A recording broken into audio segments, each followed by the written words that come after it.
There was this AP story that ran today, and school enrollment across the entire country right now is absolutely plummeting. It's wild. In New York, more than 1 in 5 elementary schools had fewer than 300 students last year. In LA, that figure was more than 1 in 4. In Chicago, nearly a third of elementary schools now have fewer than 300 students. What's happening? Play stupid games, win stupid prizes.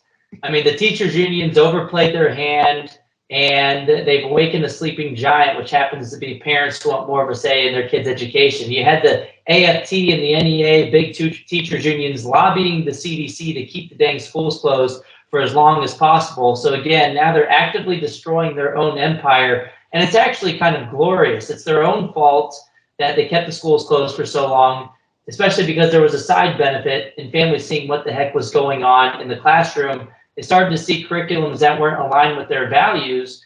And so families voted with their feet. There's been this mass exodus from the government school system. I think I saw 1.3 million students leaving nationwide from the government schools, whereas charter schools have seen about a 7% increase in enrollment. Homeschooling has at least doubled, according to the U.S. Census Bureau. So there's been a seismic shift in families voting with their feet to alternative providers, but it shouldn't just be limited to the parents who have the means to do so by being able to pay out of pocket for private school tuition and fees. We should fund the student directly, allow for school choice. We spend about $15,000 or so per student in the government-run schools today. Average private school tuition is far less than that. It's only about $11,000 or $12,000 per student per year nationwide. Why not fund the student directly, allow the families to have alternatives, and let more families participate in this mass exodus?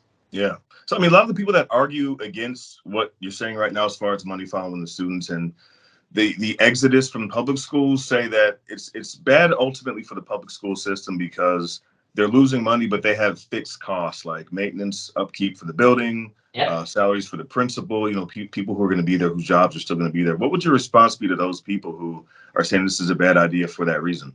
I mean, they even have groups called Save Our Schools. Well, how about we save our students? Why are you so focused on the buildings and the institutions where kids are stuck in these institutions, particularly the low-income students, the least advantaged families, have to send their kids to these schools that are failing them because you want to protect the building? But at the same time, look, fixed costs exist in every single market. When you leave a private school, do they get to keep half of your tuition bill in perpetuity just because they have buildings to maintain and they have to keep the lights on? When you leave Walmart and you want to start shopping at Safeway or Trader Joe's, does Walmart get to keep half of your grocery funding each week because they got buildings and they got to keep the lights on? No, the reality is all costs are variable in the long run.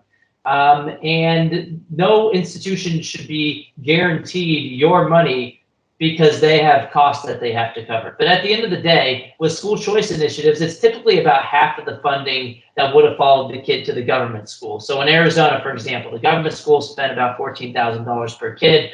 The program that just passed, which is the biggest school choice victory in U.S. history last month, allows every single family to be able to take about half that amount, about $7,000 per student. You can still take it to the government school if you want. If you like your public school, you can keep your public school. But if not, you could take that $7,000 to a private school to pay for tuition and fees. You could use it for a charter school or a home-based education option. So what does that mean? The public schools actually end up with more funding per student because they get to keep thousands of dollars for students they're no longer educating. So instead of having about $14,000 per kid, they might even have $15,000 per kid if enough students leave the system. So they have plenty of funding left over to cover fixed costs, which some economists have estimated to be about a third of total cost. So if they're keeping about half the funding, all the local and federal funding, then they should have more than enough money to cover any short-term fixed cost. And at the end of the day, public schools aren't destroyed by competition. They actually get better. School choice is a rising tide that lifts all boats.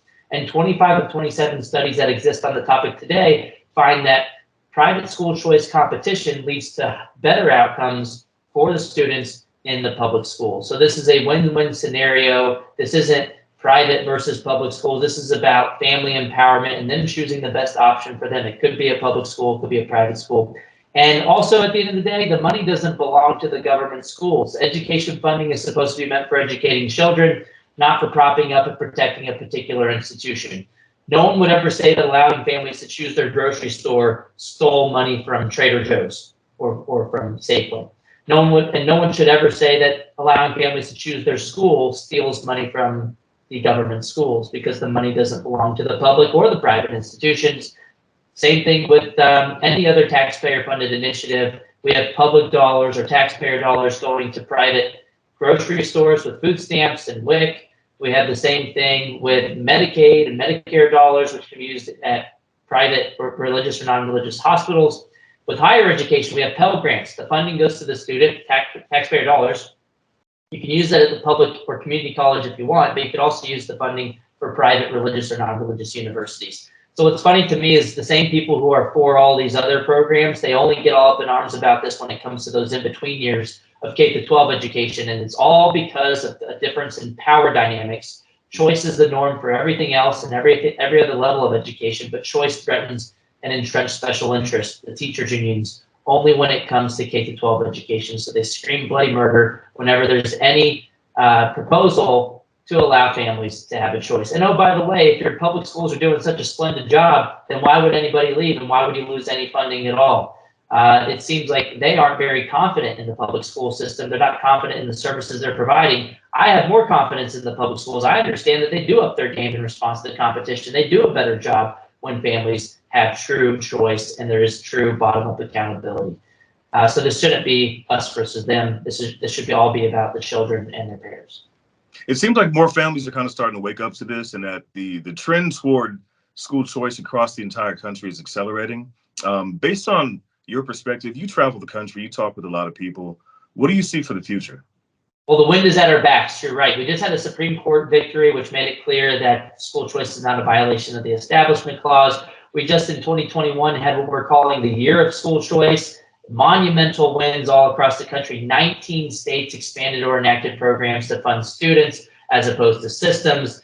Arizona just won up them all just last month, had the biggest school choice victory in U.S. history, the gold standard of educational freedom, cementing the state as the #1 state in the country for parental rights in education. We've seen shifts in the polls. In Texas, for example, they had school choice on the Republican primary ballot, finding 88% of Republican primary voters in Texas supporting school choice, which was up 9 percentage points from when I last saw them do such a thing on the ballot in 2018. So that's a seismic shift in support. We're seeing nationwide support at an all-time high for school choice by Real Fair Opinion Research polling this year, finding 72% of Americans supporting school choice, with supermajority support among Republicans, Democrats, and independents. It shouldn't be a partisan issue. It only tends to be an issue when it comes to the politicians, but not the constituents on the ground. And that happens to be because the teachers unions overwhelmingly donate their funding to the Democrats. The American Federation of Teachers, for example, Randy Weingarten's union, 99.997% of AFT's campaign contributions have gone to Democrats as opposed to Republicans in 2022. So there's these highly polarized political institutions we call teachers unions that change the decision calculus of people in office when their constituents, overwhelmingly parents, support educational freedom and having more options for their kids. And we're also seeing the political wind shift as well. Politicians are starting to see that it could be politically profitable to support educational freedom. And people like Terry McAuliffe in Virginia started to understand that opposing parental rights in education after the past 2 years is a form of political suicide. You had this guy in Virginia say, I don't think parents should be telling schools what they should teach. The Democrat candidate lost to Republican Glenn Youngkin in a state that went 10 percentage points to Biden just the year before. And it was on the issue of education. That was the #2 issue in the race. And with those voters, Youngkin won by 6 percentage points with education voters, whereas he only won overall by 2 percentage points. And a lot of people thought that that was just a blip. You know, this was close. This was last November. This was close to the school closures. But we're seeing new polls that just came out last month from left-leaning groups, the Democrats for Education Reform and the American Federation of Teachers, one of the biggest teachers unions, finding Republicans up on the issue of education by 1 to 3 percentage points overall. And one of those polls finding that they were up with parents on the issue of education by 9 percentage points. And some people might say, oh, 1 to 3% percentage points is not that much. But when you look at the history of this is a seismic shift in support swinging towards Republicans, because just in 2017, for example, Gallup found that Democrats nationwide were up by 19 percentage points on the issue of education. That was a pretty consistent trend throughout history. But now there's a new special interest group in town, these parents who have woken up over the past couple of years. They are never going back to sleep. They are never going to forget what happened to their kids in 2020 and 2021. And they're going to fight like hell to make sure they never feel powerless ever again when it comes to their kids' education. And we're seeing this trend continue here towards the end of 2022. And politicians, if they're smart, they'll listen to these parents who are a new special interest group who will fight for the right to educate their kids as they see fit, harder than anyone will ever fight to take that right away from them. And in particular, the GOP, the Republicans, have a golden opportunity to become the parents' party if they don't mess it up. If the Republicans want to give a gift to the Democrats right now, what they'll do is they'll keep quiet on education. They won't say a word about it like they did for far too long. But if they're smart, they'll lean into parental rights, like we saw with Glenn Youngkin in Virginia, because this is a political winner. And for Democrats in particular, if they are over-reliant on teachers unions, they're in a catch-22 situation right now. Terry McAuliffe couldn't come out in favor of parents because his boss, Randy Weingarten, would have got mad at him. And so Republicans are in a win-win situation if they just focus on parental rights and education. And the best way to do that, the only way, in my opinion, to truly secure parental rights and education is to fund students directly, empower families to choose, to provide that bottom-up accountability to the school system so that the system has an incentive to cater to the needs of families and children as opposed to the other way around.